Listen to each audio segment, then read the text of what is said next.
Ladies and gentlemen, welcome back to another episode of Spilled Popcorn with your co-host, Kazmanian Devil, aka Cam.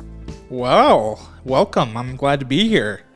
Welcome. And myself, your other co-host, Kirk E. Coyote. What do you think of those nicknames, Cam? I like it. I'm glad that like one of us isn't the Roadrunner and the other one's the Coyote. Like we're both kind of like ne'er-do-wells, Taz and Wile E. Coyote. I like it. Yes. I dig it. Yeah.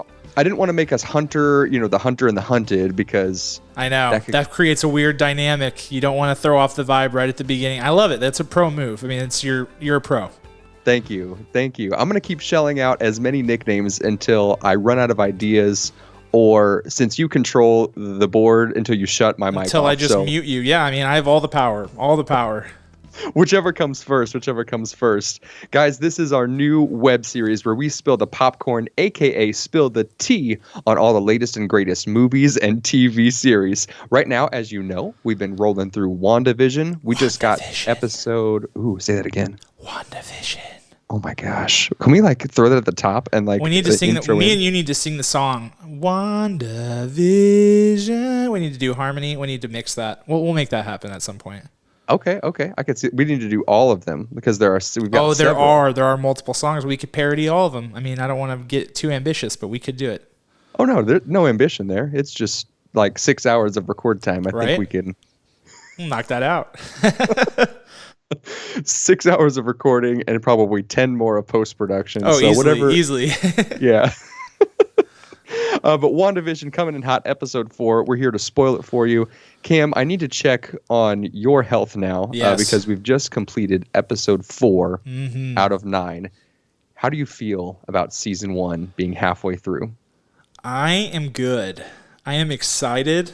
I think the way that I ended the last episode, if I remember correctly, was I said something like more questions than answers at this point, right? Yes. We'll get into it. We'll get way into it, but that narrative changed in this episode, and so that's got me fired up. I've got some answers in my belt. I'm reloaded, ready for more speculation. Beautiful. Yeah, I said halfway, but there's 4 episodes out of 9. We're 44%, I think. I did the math earlier. Yes. Because you're a math whiz, and I didn't want to be schooled by 44, you. Yeah, you got it. So we're almost halfway. At the next episode will be 55% through the way of this first season. Do you think, with the way things are going, do you think this is a one season and done kind of thing? Or do we think we'll see multiple seasons of specifically WandaVision? I think this is it. I mean, I think this show concept doesn't have legs beyond this season. I think once they build to a climax, they'll be ready to resolve it for good, and that'll be the end of it. Yeah, this is just like a nice, not a tease, but it's a nice character building is exactly what the MCU does so well. That's why they excel over the DC EU so well, is because they know that their audience wants to see their characters grow. So the only reason I could see, I'm right with you. I think it's a one and done season. Yeah. The only reason I could see it could be in their back pocket, like if they need it, like as the story progresses and they're like, wait a second, let's send everyone back to WandaVision, and they drop a season 2 like years from now. But I don't see it consecutively. I think, if you look at some of the other MCU shows that have been announced, I think some of those are candidates for multiple seasons. Not Falcon and the Winter Soldier. I think that's a one shot, just because you got Anthony Mackie and Sebastian Stan, and those guys are already in the main storyline already. But, you look at Miss Marvel. You look at Moon Knight, She-Hulk. These are new characters. These are characters that need some dev. These are characters who could sustain life on the fringes a little bit. So I think we'll get a couple shows that maybe can go a couple seasons. But I think WandaVision for now, I don't see it going beyond 1. Yep. And it's almost like she's. I like how you said that. We have a lot of her. We know a lot about her already through the series. So we just needed like that little like extra punch to get what's going on with her mind right now. Yeah. And those brand new characters, well, we can't set up a whole origin story for them. How many more origin story movies can we take from big heroes? And I think Marvel doesn't really do true origin stories anymore. You know what I mean? Like they just kind of everything's a crossover. And when you have a character that can't really sustain a film series on their own, let's buddy them up, right? Like let's put let's put the Hulk in there with Thor or something. You know what I mean? Like let's start getting crossover. You know, that's why you get Monica Rambeau being introduced in WandaVision. It's just they have so much at play, they can easily slide in characters at the right moment so they don't have the pressure of a solo film or a solo show. I love it. I love it. Well, because this episode has so much to do with Monica Rambeau, let's get talking about the unwrapping of this episode. I'm going to kick us off on here and feel free to interject. I had so many stream of conscious notes that I took on this episode. Yes. Last week we talked about, you try to watch it at least 2 times. I'm still only at 1. Rookie numbers. Are you up to 10? Did you watch this 10 times this week? I flirted with the idea of watching it a 3rd time, but then I was like, dude, it's becoming paralysis by analysis at this point. I need to just like let it lie. Excellent. So I watched it 1 time, but I paused it like in like regular intervals to like take in all the information. So here's what I got. Here's what's going on in this episode. So we open this episode up. It begins with Monica returning from the blip. I mean, chills up my spine, man. She's chilling in a chair and she's just like fading in. When you see those little particles coming in, man, whoo. You know exactly what it is, right? You're like, whoa, is this a reverse snapping? Is this a reverse snap? First, I think immediately of the snap. And then I think of Martin Starr, who plays the teacher in Spider-Man, rambling on about how his wife pretended she got blipped. Yes, dude, I totally forgot about that. But that is hilarious. So that she could leave her husband. It kills me every time. But this scene is not comedic in any way, but I still have that thought every time I think about the blip. Panic ensues. She's in the hospital, in a hospital room, in an empty room. No one else is in there. And we find out pretty quickly she's bumping into people who are returning from the blip, bumping into people who have not been blipped. They've lived in the world the entire regular timeline. Genius. Crazy. Absolutely It's a reverse Walking Dead. That's what it feels like. You know, it like that. That pilot episode of The Walking Dead, I'll stand by it. One of the greatest episodes in TV history. Just really grips you, with him being in the hospital totally by himself. He's waking up to this new world. This was almost like that. Instead, you're waking up in a crazy busy hospital because all these people are coming back that blipped away. And it was a wild scene. Yeah, the scene is as busy. If you've seen the movie The Impossible, it's as busy as the tsunami hospitals after the big hit. So it's absolutely crazy in there. We find out that Monica's mother died of cancer. So horrible. Which was why Monica was there in the first place, right? Like Maria Rambeau was in the hospital getting treatment for cancer, and her prognosis was good. That's what we learned from Monica, right? Yes. Her prognosis was good. She was going to get discharged. Well, during the blip, Maria's cancer came back and she passed away while Monica was gone. It's crazy. Just crazy. Yeah. And this one's really specific too, because she wakes up, because everyone else, or most other people that we've seen, they blip while awake. And so they kind of remember disappearing a little bit, but Monica was asleep and she wakes up and she's like, what's going on? And so she really is confused. She feels like she was probably asleep for 20 minutes. Everything was on the up and up, like you said. And she finds just this random, the doctor actually who was serving, thank goodness that she was still working at the hospital. And she tells her the horrible news. This opening scene, I find this akin to the reboot of Star Trek, J.J. Abrams' reboot of Star Trek, when we just get like 20 seconds of Chris Hemsworth before he dies and goes down with the captain of the ship, because the emotion packed into just those first few minutes, literally, no joke, I was almost in tears because Monica just controlled that screen, controlled it. So I just got to throw out just a big shout out. Here's the Oscar. She's so good. Yeah, Tiana Paris, man. She's been so great. I mean, she just 2 episodes in a row now, just stealing the show. Yes. And then finally we get to the title credits, the title sequence. So all of that happens within the first 2 minutes, right? Because we only get 30 minutes in this episode. Yeah, so the first episode that we've gotten where they don't run the Marvel Studios intro prior to showing you a scene. So they did that intentionally to set the stage, and it was really effective. Yes, and of course we have the wide aspect ratio now. We're obviously in the present. We don't have the square boxes anymore until we go back into those previous scenes, which we did a couple times in this. So a few weeks later, after the title runs, we get to Sword. Is exactly what we were waiting for, exactly what we were speculating. Is it going to be Sword? It has to be. You nailed it, Cam. Well done. So we get to Sword headquarters. Monica comes in. She's trying to scan her key card. Doesn't work, obviously. It's been 3 years. And it just times out perfectly with everything that we've been working toward in speculating in the crumbs that we've been having here. There's a new director on the scene, which it looks like it should have gone to Monica, like she was next in line. His name is Director Hayward or something like that. Yeah, Tyler Hayward. Thank you. Is he a real one from the comics, my comic book expert? I don't recall a Tyler Hayward. I've scoured it. No, nothing that would immediately relate to this Tyler Hayward as far as I can tell. Cool. I immediately have bad guy vibes. Yeah, oh yeah. Big time bad guy vibes from this one. Big time. Like corporate, at least some kind of corporate sabotage is going to happen. I don't know if he's like this big evil villain or if he's a puppet of one, but he's gonna try to just throw Monica under the bus at some point. He's either gonna die by her hands or by Wanda's.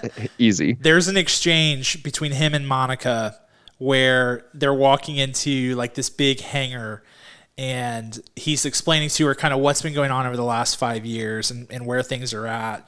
And he's like, now we're doing this with sentient weapons, just like it says, sentient weapons observation and research division. And she's like, yeah, but it also says observation and research, not creation. So you get the sense that he has shifted their focus to creating weaponry, whereas Monica's stance is like Sword is to protect, to observe, not to engage in conflict. So there's immediate friction there. That's right. This man is trying to keep Hydra alive, is what it sounds like. Could be hydratized, man. Definitely. So he sits Monica down, and he says, "You're grounded. You're grounded," because that was Maria, her mother's report. If people return from this disappearance, because Maria didn't disappear, she died. We know. If they disappear, no one's allowed to get back up into space right away. There's going to be a protocol. So her own daughter, Monica, is grounded, cannot go up into space, cannot fight anything, but she can do ground terrestrial Earth missions. There's a missing persons report out of New Jersey that he sends her to. So now we have a state that Westview, this fictional place, Westview, New Jersey, is in. Mm-hmm. And I don't know any other significance of New Jersey because we've always been in New York. I do. With the Avengers. We'll talk about the significance of New Jersey. There is New Jersey significance. Okay. We'll get into it in the speculation. Good. But she gets there. We see the Westview sign. We've seen a glimpse of it before already in the series. And she gets there. She meets Agent Wu, who we've met from Ant-Man, who was Scott Lang's handler, basically, to keep him under house arrest. And a fantastic comedian actor. Love him so much. Randall Park, yes. Dude, he comes up with the close-up magic. Just an amazing nod to the fans. I could have stood up and applauded during that part. Yes. So he and Captain Monica, that's a key point right there. Lieutenant Trouble is now Captain Rambo. That's right. Pretty cool. They sense that they shouldn't walk into the town. They meet up with the cops, and the cops are like, Westview doesn't exist. What? Twilight Zone vibes, man. Twilight Zone vibes galore. And still, they're so chill about it, and then they just roll off into the sunset, these two cops, but they never go anywhere near the town that kind of sits there. Like, they don't even investigate. They're drinking their coffee, they roll out. But both Agent Wu and Captain Rambo, they're like, we shouldn't go over there. And there's this weird, eerie thing that they just know they shouldn't go there, and Wu calls it out. He's like, why do you feel like we shouldn't go over there? Right. So they get the drone, and the drone is the red helicopter that's in color inside of WandaVision that we've seen in episode 1 and 2, which chills. Exactly. And the drone that we see looks different, and I'm sure we'll get into that later. The drone that we see is a different color, different look than the helicopter that Wanda finds in episode 2 in her front hedges. But what's important is the identifier on the side of the helicopter, S57, same exact call number that's on the red helicopter that Wanda finds. So that's telling us, like, this is the same helicopter. Same helicopter, same helicopter. She walks towards it. It obviously disappears. She disappears into it. Enter Dr. Darcy from Thor. Dr. Darcy Lewis, baby. My favorite. People dog on that first Thor film, but man, and even the second one. And the second one kind of has some weight to throw that, like, wasn't the best one. Yeah, sure. But I'm so glad that they've brought these movies that maybe didn't work best as standalone as a full tie to make sure that they all matter. They all matter. So Dr. Darcy now, she was like an intern with Natalie Portman. Yeah. But Dr. Darcy comes in just, again, throwing her weight around at these FBI and militarized places that are set up outside of Westview because they're looking for Monica Rambeau. They're wondering where this missing person went, and Agent Wu is like freaking out all the while as well. So yeah, we've got a complete intergovernmental agency thing going on here. So Monica gets sucked into the void. 24 hours later, Sword's got tents, everything set up. They're bringing in all these experts. That's why Dr. Darcy Lewis comes into the play. They've got chemical engineers and astrophysicists. I mean, they have no idea what they're working with. And so they're bringing everybody. But thank goodness they brought Dr. Lewis because she makes a huge breakthrough. There's so many things. My list keeps going here, so I'm trying to pick and choose so we can get into the butter. Yes. But Darcy digests everything because she's a baller. She whips out this magic device that registers the CMBR, which is cosmic microwave background radiation. She can then broadcast what Wanda is seeing, and we see in this is that we're actually seeing around the end of episode 1 is where she cues in. So that's their timeline of discovering where Wanda is at and our journey with Wanda and Vision, which is cool because as we know, there's crazy things that happen after that, and we know that Monica infiltrates this town in some way, shape, or form. Obviously, a ninja. We haven't seen how she exactly assimilates to that, or really, I mean, just because of her training of intergalactic of being a sword member, she's figuring out like, all right, cool, someone's creating this and I got to play my part, and she just blows my mind. That character blows my mind. So the voice on the radio, Agent Wu. The beekeeper was some sort of militarized agent that went underground and got sucked up, and he just looks at Wanda and Vision by happenstance. And probably the biggest moment we get back to is that they see Wanda edit what's going on with Geraldine / Monica. Yep. And on the TV, we don't see anything that happens. We see the Ultron conversation, cuts to them ending their night happily and watching TV. Yep.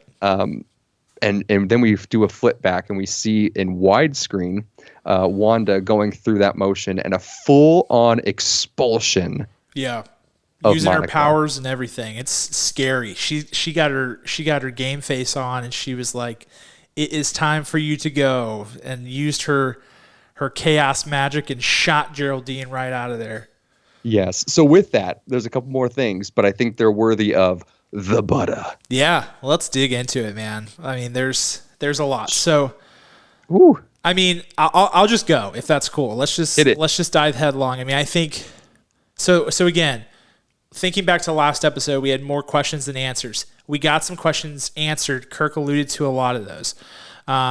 First of all, big question from me was, how did Monica Rambeau get in there? Was she sent there? Was she conjured up by Wanda? Why was she there?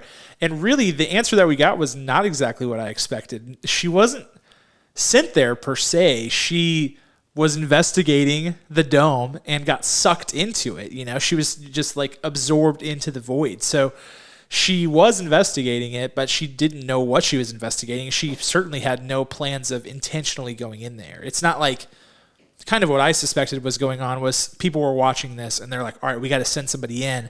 Let's do Monica because Wanda doesn't know Monica, but that's not at all what's happening. So yeah, that was a big question answered. She just walked in. It's insane. She does. I think that, these objects that are appearing out there that Wanda, can sense that they're outside forces, the beekeeper, the helicopter, weird things that we've seen. what question was answered there is that when things come into the dome, they shift to assimilate to that reality. They actually transform. So going back to your question about how did Monica, adapt to, is she a ninja? Is she just amazing at her job? Or as soon as she comes into that dome, is her mind replaced? Because another big question that was answered was that this thing that this is all taking place in is actually a town of Westview that Wanda took over with real people. And all of the people that are in there are real people who have been given new roles, new characteristics, etc., to fit in with Wanda's fake sitcom life. So did Monica do the same thing? Did she go in there and just magically become Geraldine, or did she make that up on the fly?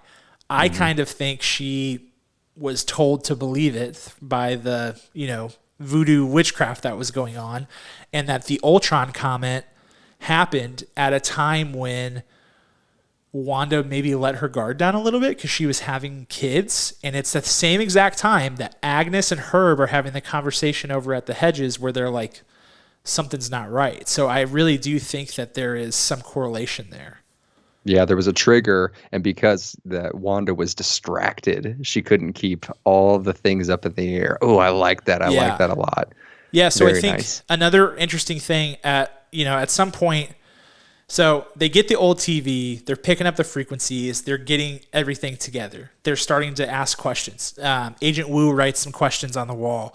Why is the world hexagonal? Is Vision alive or is he dead? A lot of the same questions that we have, they're writing all that stuff out. But one of the things they do that's interesting is they start identifying the people, and they're like, oh, Mr. and Mrs. Hart are played by these two people who lived in Westview. Herb is played by this guy who lived in Westview. And so a lot of the speculation that's gone on by us, by others who are watching this and taking it in, is who are these people that are in the town? They're not figments of Wanda's imagination. They're real people who Wanda has projected characters onto. And so the names and characteristics of these people that we've been reading so much into may in fact be from Wanda's subconscious mind, but the people themselves are not significant. They're just average everyday people. Right. Except, of course, Agnes. Here's something, Kirk. Did you notice that when they put everybody on the wall and they were identifying everybody, they did not mention Agnes?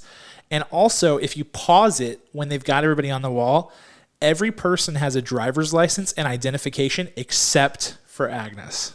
So they can't figure her out because she's got no footprint. That's right. It's pretty wild. Oh, man. I think everyone's cracked the code. I kind of like that people did have the general blueprint for her. There's still a chance that it might not even be Agatha, right? There's a really high possibility that it is. But what if it's not? What if they just pull the rug from us and it's some other crazy character that we didn't even think about? Absolutely. And that, again, is the beauty of Marvel. They're not hitting you over the head with anything, even in all of this, when Dr. Darcy sees Wanda on the screen, she says, she doesn't go, is that Wanda? No, it's all there. They trust their audience because that's how a conversation really would go. Don't point them right at it, point them towards it. So bravo again. That's why this show is so good. I also love the whiteboard notes. I love how they said, is Vision alive? Not Vision alive, or as specific as it is, isn't he dead, or Vision dead? There's so many other possibilities. It's such a good way to form that question for not only the characters but for the audience. They're always audience minded, so bravo to them once again. And then the biggest moment of this episode, Cam, you want to let us know what we saw? Oh, with Dead Vision? Dead Vision. Whew, man, did you jump out of your skin? 100%. So what we didn't see in episode 3, after Wanda expels Monica, what we see in episode 3 is Vision comes inside and he's like, where'd Geraldine go? And she's like, oh, she had to run along. And that's all we see. In this episode, we see her violently expel Geraldine / Monica Rambeau. And then Viz comes in the front door and says his line. But then we see a little bit more. They start to develop the scene a little bit more. And when she turns around to see Vision, it's Vision dead. It's his skull crushed with no soul stone in there from when Thanos had murdered him.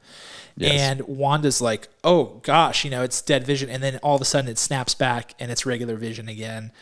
And so it's interesting for a lot of reasons. One, it again shows us that Wanda was feeling she was losing some control in that moment, whether it be from the babies, whether it be from the Ultron comment, whatever.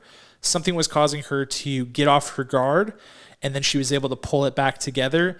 And I think the other thing that it shows us is that there are things happening in this TV world that we didn't see in the episodes because Wanda is the person editing the episodes that we saw.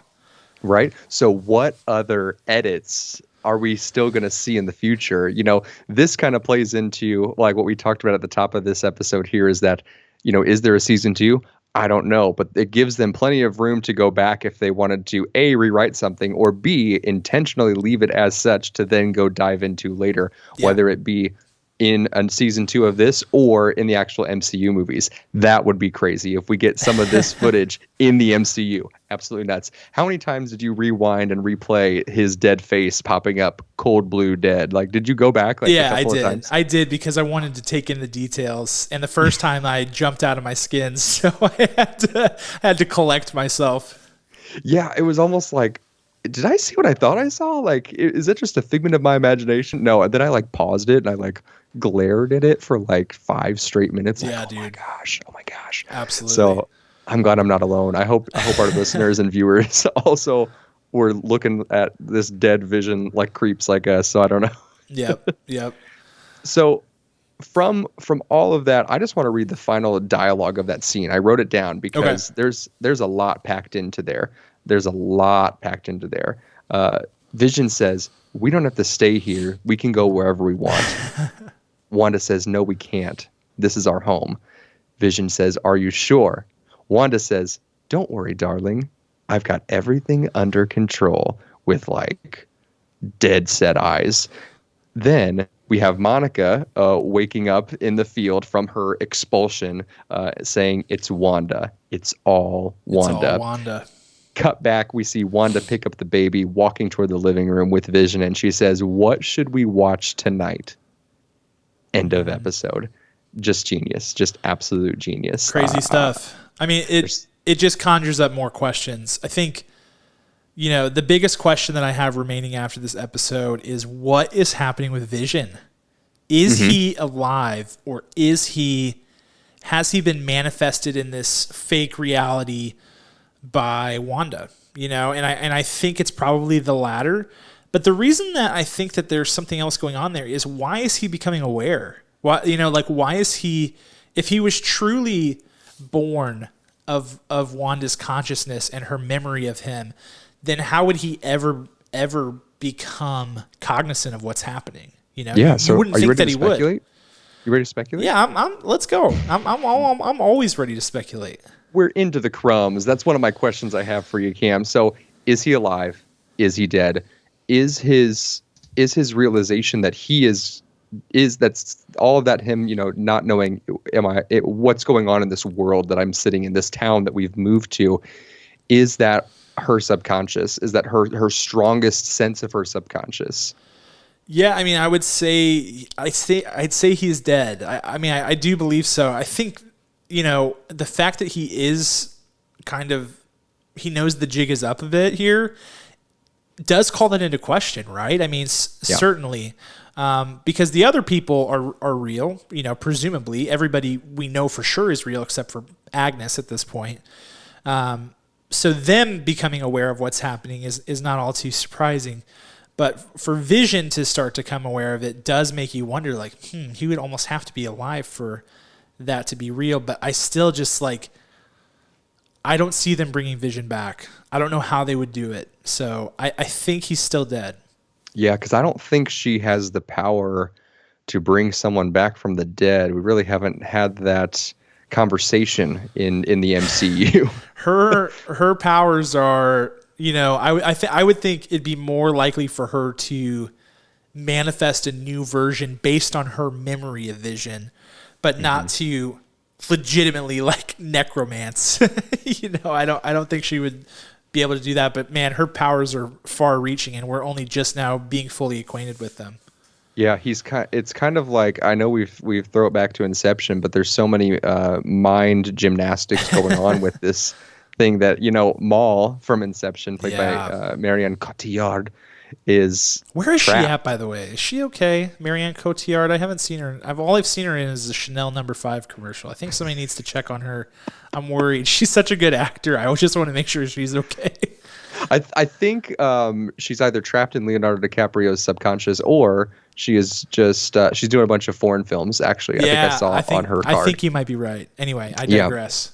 You're good, but we know from her that she is dead, but Correct. She is stuck in his mind. So could we be seeing some of that play out here? Or, Cam, let me toss this to you. You can shut me down if you want to. No, I love it. Let's do it. What is the status of the Soul and the Mind Stones at the end of Endgame? Where are they at? They are back in their reality. I mean, the Soul Stone is presumably back in the bottom of a pit where they got it from, because Captain America has traveled back in time, returned all of the stones to their proper place. The Mind Stone, this is a tough one. I don't know. And I don't know the answer. I'm just asking if you do. I don't know. It's a good question. Question. Yeah. The other thing is, we know that she is just a master sorceress. So is she tricking? Is all of this just her tricking her own mind over and over and over and over and over again? And that's how he's created. And because her power is against herself, like she's the GOAT. So like her mind's going to have a stronger defense mechanism than to, I'm rubber and you're glue, like bounce it off a rubber band and hit herself with her own spell, than to be overcome by it, right? So that's a possibility. It's either her own powers, or is this a continuation of some of the Infinity Stones? Speculation. Yeah, could be. I want to ask you, the Beekeeper. Are we going to see him again? No, I think that was the good old fashioned bait and switch. I think Marvel knew exactly what they were doing there, and they were trying to tease the fans a little bit. But I think that's the end of it. I think Wanda just recognized, intruder alert, right? I don't think she was thinking, oh my gosh, it's AIM, it's Baron Strucker, I really do think it was just like, that's not right. I didn't code that, if she's like a video game developer or something, and she was like, that's got to go. So I think that's the end of it.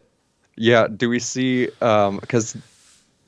so we know that he got expelled before, assuming he's expelled, he either got reassimilated. Right. What happened to him? Where's he at? Because we see Monica. This is one of my big questions. We see Monica come back. He gets rewinded out of there too, and we don't see him again. He's just gone. What is he, trapped in the sewer? I don't know. Because he was the end of episode 2, right? Or yeah, 1? End of episode 2. She sees him pop out. She's like, nope, and rewinds. And where's this? Somebody check on that guy. We see no expulsion. He's just, I don't know. Maybe he's living in the sewer now. He is going to become some sort of monster. He's going to become the next big Marvel villain, like 10 movies from now. Remember me. He's the Green Goblin or something. New origin story. I love it. The last thing I want to chat with you about before we leave is the episode timeline, the episode timetable. There are 9 episodes. We have finished episode 4. In episode 1, we can presume that we're in the 1950s. Episode 2, 1960s. Episode 3, 1970s. Episode 4 is a recap of those in the real world and watching that play out. So can we assume that 5, 6, 7, 8, and 9 are gonna follow that episode? So if that's true, episode 5 would be in the 80s. Yep. And episode 6 would be in the 90s. 7 the 2000s, 8 the 2010s, and 9 the present. How do you feel about that? Yeah, I mean, I think so. I think that's the way it's going to play out, especially based on some marketing materials by them. There's a scene that I've seen in the commercials that I haven't seen yet in the show that looks to be 80s, 90s era. So I do think we're at least going to progress that far. But I think the bigger thing here is you can't give us the taste of the real world and then take us all the way back to 100% WandaVision. So I think because we know the jig is up. We know what's going on. So you can't just put us back in that world for a whole episode. So what I suspect is that every episode from here on out is going to be halvesies. You know, we're going to be seeing things going on in WandaVision. We're going to be seeing what's going on in the outside world. We're going to see how those things play off of each other, and so on. Perfect. And so we heard that there would be a big character reveal, and I think that was Darcy. Agent Wu was definitely a big win. Super excited to see him in the mix here. But I think Darcy was that big character. We speculated Doctor Strange. Do we think there's going to be another big player, like an even bigger player? Yeah, I mean, I definitely do. I definitely do think there is going to be a bigger one. I know, there's a leak floating around out there. I hate leaks, to be honest with you, especially if there are things that are supposed to be, are intentionally being hidden from the fans, like not casting news and stuff like that, but like legit leaks. So I'm avoiding that. I suggest you do the same.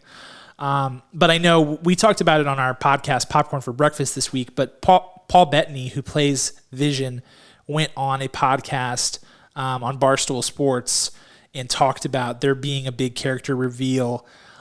He referred to it being a he. He referred to it being somebody he's wanted to act with for a long time. I'm still speculating that it's Benedict Cumberbatch, Doctor Strange, but we'll see. I mean, that's the leader in the clubhouse for me right now. If I was a betting man, that's where I'd put my money.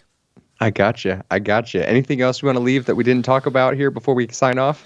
Well, I mean, I think we still don't know what's happening with the twins. That's my biggest question, I think, too, is will they be 10 years older in the next episode? Will they be on their way to becoming the superheroes, Wiccan and Speed, as we talked about in previous episodes? I don't know. Will they stay babies? It's hard to know. And then I think also it's interesting. On Twitter, I saw tons of people being like, oh man, my House of M prediction was correct. This is something we've been talking about, House of M. It's a very famous Marvel story. I don't get House of M vibes here. I don't know if I'm in the minority, but I just read House of M a little while ago again. And basically what happens there is Wanda has a meltdown where she, we talked about it a little bit before, but where she had kids and then got them taken away, and then she had her memories wiped, and then once she starts to regain her memories, snaps, kills a couple of Avengers, and then the Avengers are trying to kill her. And then what happens is Quicksilver, her brother, who's very much alive in the comics, is like, you should create a world in which everybody gets what they want. And that way they won't want to kill you. Well, then that means even the bad guys get what they want, and things get crazy from there, as you would suspect. But I don't get that vibe here. I don't feel like anybody has exactly what they want in this world except for Wanda. Certainly, these people who are in this town are just puppets. They're not getting their wildest dreams realized. They're just, pawns in this game that Wanda is playing. So I don't think House of M is the answer to this puzzle. I don't know that we have the answer to this puzzle just yet.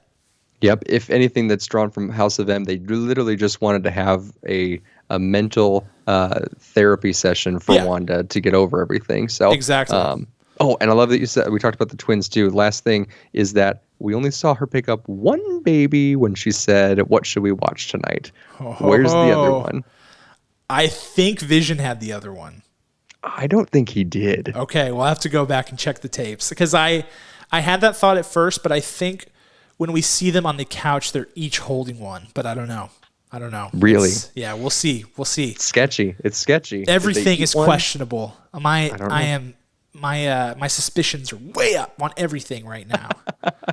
Well, that's all we have for today. I wish if we had more time, we could build in more time, but man, we would talk here all night and never sleep. So thank you so much for tuning in. Thank you so much for all of our fans. Our music comes from the band Rhetoric, and we will see you next week. Peace out.